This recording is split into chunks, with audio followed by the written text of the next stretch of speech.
Bonjour Marie de Wavrin. Bonjour. Merci d'être avec nous aujourd'hui. Et j'allais presque dire, alors déjà, on peut le préciser, c'est votre première télé. Oui, tout à fait. Donc, premier livre. Et premier livre aussi, et on en parle dans un instant. Et j'allais dire, il faut quand même qu'on commence par vous présenter, et c'est un peu compliqué finalement de vous définir parce que vous avez plein d'activités, beaucoup de casquettes.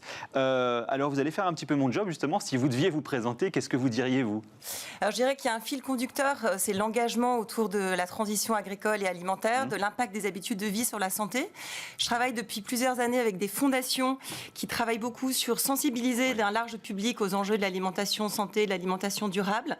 J'ai aussi une casquette d'investisseur dans des projets à impact sur la transition alimentaire et maintenant une casquette d'auteur pour essayer d'aller plus loin et de sensibiliser un large public autour de ces enjeux. Et une casquette de maman de... Et une casquette de maman de 4 enfants. De 4 enfants, voilà. Donc engagée depuis de nombreuses années pour la transition alimentaire, vous l'avez dit, de fondation d'entrepreneurs en France, mais aussi d'ailleurs à l'étranger. Est-ce que ça veut dire justement que sur ces sujets-là, véritablement, il est en train de se passer quelque chose ? Je pense effectivement qu'on prend de plus en plus conscience que nos habitudes de vie ont un impact sur notre santé.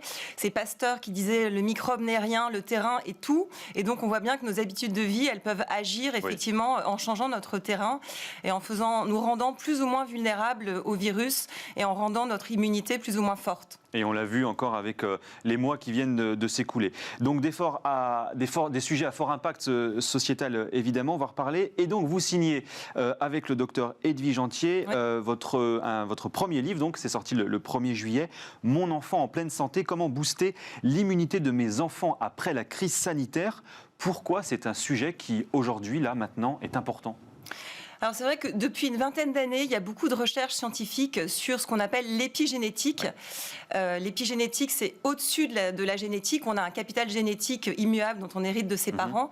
Et au-dessus de la génétique, il y a donc nos habitudes de vie qui vont interpréter et moduler l'expression de nos gènes en les allumant et ou en les éteignant. Donc en fait, on est vraiment responsable de son capital santé et on doit effectivement agir. Et ça, c'est vrai qu'on s'en rend de plus en plus compte et les études scientifiques le montrent. Donc je pense qu'il est temps d'éveiller les consciences et que chacun, effectivement, puisse être éclairé sur le sujet. Et donc, la base du livre, vous dites tout part, d'une certaine manière, sur les 1000 premiers jours de la vie, donc de la conception jusqu'à environ 2 ans. Racontez-nous pourquoi ça, c'est important. Pourquoi tout se joue à ce moment-là, en fait. C'est ça que vous dites. Alors, tout ne se joue pas à ce moment-là, parce que, justement, les découvertes sur l'épigénétique nous montrent que rien n'est jamais acquis et qu'on peut agir à tout moment.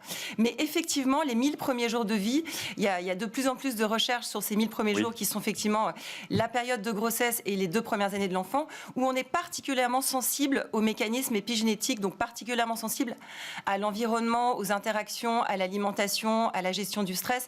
Et donc, il faut être particulièrement vigilant pendant cette période. Mais encore une fois, rien n'est acquis et on peut à tout moment agir sur la santé de son enfant et sur sa santé à soi. Alors rien n'est acquis, il n'y a pas de fatalité, c'est ce que vous dites finalement dans le livre, tout est une question d'optimisation. Pourquoi, donc c'est finalement tout le propos de l'épigénétique, pourquoi c'est important finalement de commencer à regarder ces sujets maintenant, parce qu'on ne le faisait pas il y a quelques années finalement. Le terme épigénétique, on l'entend que très récemment finalement. Oui, c'est vrai que ça fait vraiment simplement une vingtaine d'années et ça reste assez méconnu. Alors il y a quelques scientifiques qui l'ont rendu plus au goût du jour, comme par exemple Joël de Ronet, qui est un grand apôtre de ces sujets, tout simplement parce que vraiment on découvre que toutes nos habitudes de vie, elles vont agir effectivement comme... elles vont envoyer des signaux à notre corps. Notre corps est composé de milliards de cellules. Et finalement, les habitudes de vie vont envoyer des signaux. Ces signaux vont avoir des réactions chimiques dans notre corps. Et ces réactions chimiques vont ajouter des petites molécules sur notre ADN et sur lesquelles se trouvent nos gènes. Et donc, qui vont agir, ces petites molécules qu'on appelle des groupements méthyl, un peu comme des interrupteurs on-off sur nos gènes. Donc voilà, c'est qu'on a vraiment découvert précisément ce qui se passait dans nos cellules. Et ça se transmet de génération en génération ou pas du tout ? Alors, c'est ça qu'effectivement qui est encore plus fascinant et qu'on a vraiment découvert, c'est que on peut effectivement transmettre des caractères acquis à sa descendance, même si, encore une fois, on peut agir à tout moment, mais on hérite en fait en quelque sorte d'un disque dur dans lequel il y a l'ensemble des modifications épigénétiques de nos ancêtres. Et on arrive il y a des expériences qui ont montré sur des personnes et sur des animaux, par exemple sur des vers, le ver élégance, séquences qui se reproduisent très rapidement en laboratoire. Oui, oui. Et on a constaté des transmissions à 14 générations. Donc on voit que c'est vraiment c'est assez fort comme impact. Oui, effectivement. Alors, ce qui est intéressant dans le livre, c'est ce que vous dites. Alors, oui, il faut manger mieux, oui, il faut faire du sport, parce que tout ça influe évidemment sur notre capital génétique, mais la première des choses, et ça c'est assez incroyable, la première des choses, c'est de parler, de communiquer, d'interagir. Pourquoi vous dites ça ? Parce que en fait, toutes les interactions, la bienveillance, les interactions avec les autres... La bienveillance, ça se transmet par les gènes quelque part ? Non, ça ne se transmet pas, mais ça va activer positivement en fait les gènes. En fait, tout est une question de réaction chimique dans notre corps. Et c'est vrai que la bienveillance, les interactions avec les autres vont effectivement provoquer, actionner des gènes qui vont, par exemple, nous permettre de mieux réguler notre stress.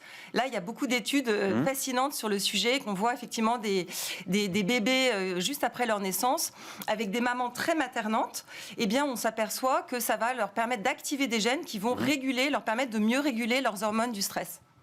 Et alors, on a l'impression justement que sur ces créations de solutions, les marchés, les innovateurs, les entreprises, elles sont passées à côté, enfin peut-être d'ailleurs de moins en moins, mais est-ce qu'aujourd'hui pour les parents qui voudraient agir sur ces sujets-là, on a aujourd'hui concrètement des solutions ? Au-delà de votre livre évidemment, mais est-ce que le marché est en train de s'emparer de création de solutions ? Le marché... Le marché finalement de ceux qui créent, qui innovent, qui vendent des produits, qui créent des services, des solutions, est-ce qu'il y a déjà des choses qui existent en ce sens-là, si on veut agir dans cette direction ? Agir, par exemple, en faisant du sport, par exemple, tout ce qui est, par exemple, les montres connectées, par exemple, on peut dire que c'est effectivement des outils qui permettent effectivement de facilement savoir combien de pas on va faire, de créer des petites activités ludiques avec ses enfants pour compter le nombre de pas. Ça, c'est effectivement le marché peut-être qui peut répondre à cette demande d'activité physique. On voit bien que le confinement a rendu les enfants de plus en plus sédentaires. Oui. Donc, agir pour essayer de bouger, ça, je pense que c'est un vrai enjeu de santé publique. Sur l'alimentation, effectivement, créer, effectivement, manger des produits sains, le moins transformés possible. Ça, je pense que le marché peut essayer de répondre à ça. Et qu'est-ce que la crise sanitaire finalement nous aura appris de cela ? Vous l'avez dit effectivement à l'instant, les enfants, comme beaucoup malheureusement, sont restés très sédentaires, très enfermés. Alors il n'y a pas eu justement d'interaction, de communication, ou très peu notamment. Qu'est-ce que ça nous enseigne de ça ? Est-ce que vous sentez finalement qu'il y a une prise de conscience aussi de certains parents de se dire à un moment donné, maintenant on va devoir repartir de manière différente, changer certaines habitudes ? Je pense qu'effectivement, là, on sort de cette crise sanitaire où l'immunité, les habitudes de vie ont quand même été au centre des discussions. Avec Edwige Antier, on dit effectivement que notre livre, effectivement, l'épigénétique, tout ce qu'on décrit dans le livre, c'est une philosophie éducative pour effectivement ne pas enfermer les enfants dans des étiquettes, pouvoir toujours à tout moment agir.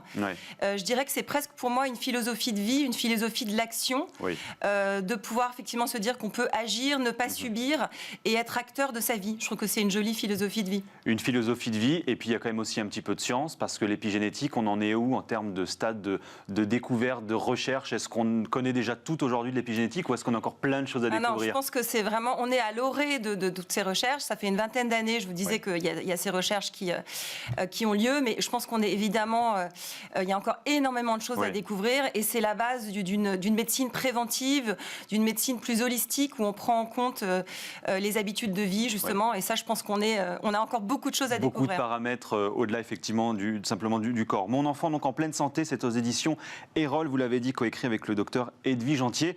Vous restez avec nous, on la retrouve tout de suite parce qu'on va parler justement santé et habitudes de vie.